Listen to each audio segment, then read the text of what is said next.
정현복과 손잡고 세계의 미술관으로. 일본 지추미술관, 자연과 예술, 인간이 하나로. 섬 전체가 미술관이라는 뜻의 예술섬, 나오시마에 대한 관심이 높습니다. 버려졌던 섬에서 예술섬으로 기적 같은 변신에 성공하기까지 어떤 일들이 있었을까? 이번 글은 일본 나오시마 프로젝트가 성공한 과정을 소개하고 이 섬의 대표적인 미술관 몇 곳을 2회에 걸쳐 전해드리겠습니다. 나오시마는 일본 남쪽의 세토 내에 떠 있는 작은 섬입니다. 전체 섬 크기는 7.81평방킬로미터, 동서로는 약 2km, 남북으로 약 5km, 둘레는 16km 정도 됩니다. 세토 내에는 일본의 혼슈 서부, 규슈, 시코쿠로 둘러싸여 있는 일본 최대의 내입니다.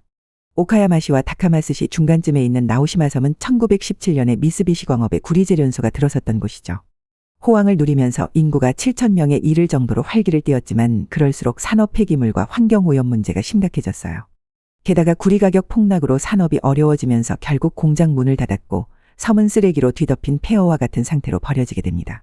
이 버려진 섬에 관심을 기울인 사람이 나타났는데요. 일본의 교육업체인 베네세 홀딩스 회장 후쿠타케 소이치로입니다. 그의 구상으로 나오시마 프로젝트가 시작되었죠. 후쿠타케는 1989년 선친이 짓고 싶어 했던 아이들을 위한 캠프장을 나오시마에 개장했는데 당시 캠프장 건축을 준비하면서 대도시에서는 느낄 수 없는 행복을 느꼈다고 합니다. 이후 후쿠타케는 교통도 좋지 않고 아무도 찾지 않는 섬이었던 나오시마를 현대미술의 요람으로 만들 꿈을 품고 일본 출신의 세계적인 건축가 안도 타다오와 계획을 세웁니다.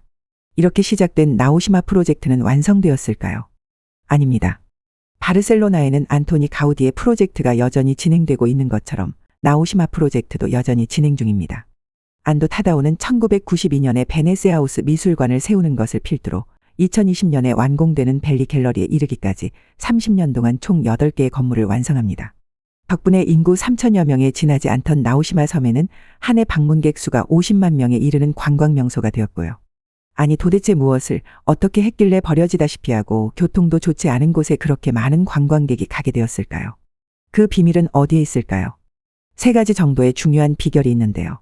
그 중에서 가장 중요한 것은 나오시마 프로젝트가 지역 공동체와 자연, 현대미술을 살리고 연결하려는 희망에서 진행되었다는 점입니다. 후쿠타케 소이치로와 안도 타다오 등이 지은 책 예술의 섬 나오시마에서 후쿠타케 회장은 직접 이런 말을 합니다. 현재 나오시마에는 젊은이들의 발걸음이 끊임없이 이어지고 있다. 물론 그것만으로도 기쁜 일이지만 실은 현지의 할아버지 할머니들이 활기를 되찾아가는 모습을 보는 것은 더 큰 기쁨이다. 이는 현대미술의 힘이며 이러한 현상은 전 세계적으로도 찾아보기 어렵다. 사후의 극락이나 천국이 아닌 현세의 낙원, 즉 인생의 달인들인 노인의 웃음이 넘치는 장소를 만들고 싶다는 마음으로 지난 20년이 넘게 연구개발해온 덕분에 가능했다. 흔히 어떤 지역을 개발할 때면 기존의 건물과 자연을 파괴하고 거주민들을 내쫓거나 소외시키는 경우가 많죠. 후쿠타케 회장은 젊은이들이 떠나고 생긴 빈집을 부수지 않고 개축해 현대 미술작품으로 바꾸는 이해 프로젝트를 진행하기도 했어요. 제작에 섬주민들이 직접 참여하기도 하고요. 노블리스 오블리제가 무엇인지를 보여주는 훌륭한 사례라고 할 수 있습니다. 그렇다면 두 번째 비결은 뭘까요? 안도 타다오를 비롯한 많은 건축가들이 천혜의 자연을 활용해 자연의 풍광을 해치지 않으면서 자연과 예술, 인간이 하나가 되는 체험을 지향한 점입니다. 가장 대표적인 예로 지추미술관을 들 수 있을 텐데요. 2004년에 완공된 지추미술관은 그 이후에 나오시마 프로젝트의 방향을 결정짓는 아주 중요한 공간이 됩니다. 지추미술관을 한자로 읽으면 지중미술관입니다. 즉 땅속에 지은 미술관이죠. 미술관을 땅속에 짓는다니. 획기적인 발상인데 자연경관을 해치지 않고 지형지물을 이용해 짓겠다는 안도 타다오의 건축 철학이 잘 드러난 곳입니다. 미술관은 후쿠타케 회장의 소장품인 클로드 모네의 수련 연작과 월터 드마리아와 제임스 터렐의 작품을 전시하기 위해 지어졌습니다. 오로지 세 작가를 위한 공간인 거죠. 그 중에서 월터 드마리아와 제임스 터렐은 당시 생존 작가였기 때문에 자신의 작품이 전시될 공간의 규모나 비율을 놓고 건축가와 끊임없이 갈등할 수밖에 없었다고 합니다.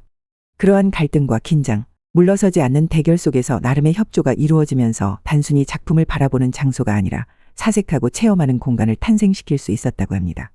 말하자면 이 미술관을 지은 건축가 안도 타다오는 전시된 세 작가를 위한 공간을 만드는 것에 그친 것이 아니라 4번째 작가로 당당히 미술관에 존재하는 셈입니다. 때문에 이 미술관은 건축 공간과 분리해 세 작가의 작품을 감상한다는 것은 불가능합니다. 이곳에 전시된 월터 드마리아의 시간 영원 시간 없음은 한가운데에 큰 화강암 구가 놓여 있고 사방벽에 설치된 금색 칠을한 기둥들로 이루어진 작품입니다. 넓은 공간과 높은 층고, 계단을 통해 위로 올라가게 한 구조, 천장에서 비쳐드는 은은한 자연광이 예술 작품을 감상하는 곳이라기보다 고대의 신전에 들어온 듯한 느낌을 줍니다. 제임스 터렐은 오픈 필드와 오픈 스카이를 통해 만날 수 있습니다. 오픈 필드는 수십 가지 빛이 계속 바뀌고 빛이 바뀜에 따라 그 주변 벽 색깔이 보색으로 보이는 경험을 하게 합니다. 벽은 하얀색 그대로인데 말이죠. 더욱 놀라운 것은 가운데 사각 스크린으로 평면처럼 보이는 곳이 안쪽으로 깊숙이 들어갈 수 있는 공간이라는 것입니다. 오픈필드는 우리의 시각 경험이 얼마나 상대적이고 불완전한 것인지를 몸소 체험하는 곳입니다. 그런데 지추미술관의 제임스 터렐관은 규모가 좀 작기도 하고 독립된 공간에서 차분하게 관람할 수 있는 뮤지엄산의 간츠필드와 스카이스페이스, 호라이즐룸의 감동에는 미치지 못하는 듯합니다. 지추미술관에서 무엇보다 강렬한 인상을 받은 곳은 클로드 모네의 수련 연작을 전시한 방입니다. 이 전시실은 들어가기 전에 신발을 벗고 실내화를 신어야 합니다. 왜 이렇게까지 하지 하며 전시실에 들어서는 순간 바로 이해가 됩니다. 바닥에 직경 2cm의 대리석을 촘촘하게 깔아놓았기 때문이죠. 실내화를 통해 느껴지는 촉감이 아주 독특합니다. 대리석이 이렇게 부드러운 것이었나 하는 생각으로 저절로 사뿐사뿐 걷게 되더군요.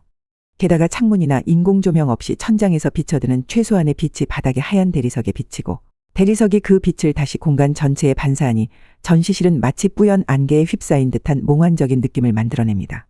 모네의 수련과 더불어 구름이 혹은 물속을 유영하는 듯한 느낌이랄까요. 파리 마르모탕 미술관, 오랑주리 미술관, 오르세 미술관 이외에도 유럽과 미국의 여러 도시에서 모네의 수련을 보았지만 지추 미술관에서의 경험은 그 무엇과도 비교할 수 없는 독특한 경험이었습니다. 더 칼럼니스트